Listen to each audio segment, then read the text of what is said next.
depuis 30 ans, le débat sur le droit de vote des étrangers aux élections locales revient sur le devant de la scène. C'était une proposition du candidat François Mitterrand en 1981 et un engagement de François Hollande en 2012. Le droit de vote, pendant ces 10 années qui suivent, le Sénat, qui a été majoritairement de droite, a refusé, donc s'est opposé à cette proposition de loi.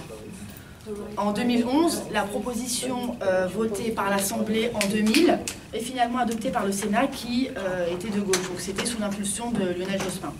Donc le texte prévoit d'accorder le droit de vote aux élections municipales aux étrangers, mais le président Nicolas Sarkozy de l'époque a refusé de réunir le Congrès. Donc le traité de Maastricht de 1992 a accordé le droit de vote aux élections municipales pour les ressortissants de l'Union européenne, créant une nouvelle citoyenneté, la citoyenneté européenne. Il y a aussi la citoyenneté sociale. Les étrangers ont progressivement acquis des droits à ceux des nationaux. Quelques exemples, depuis 1946, les étrangers sont électeurs des instances représentatives du personnel. Depuis 1968, ils peuvent aussi être élus aux délégués syndicaux. Ils peuvent aussi être élus parents délégués dans les conseils d'école, participer aux instances de gestion des universités.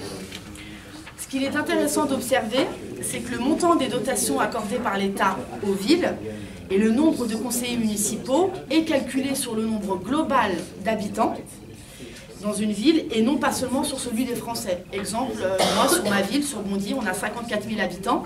Le nombre de conseillers municipaux et le montant des dotations est calculé sur ces 54 000 habitants. La participation à la vie de la cité peut prendre différentes formes.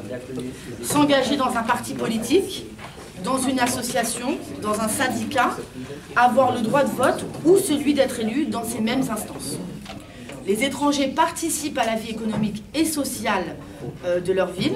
Ils exercent des responsabilités syndicales, associatives et de ce fait sont pleinement acteurs du territoire. À défaut d'instaurer le droit de vote des étrangers, il y a tout un tas de dispositifs aujourd'hui qui favorisent la participation des étrangers à la vie locale. Les conseils de quartier, les conseils étrangers. Mais le problème, c'est que ces instances-là sont purement consultatives. La question du repli communautaire est bien souvent religieux, interroge la question identitaire, car les immigrés, près de 40% dans les quartiers populaires, qu'ils soient fils d'étrangers ou étrangers, souffrent d'un manque de sentiment d'appartenance.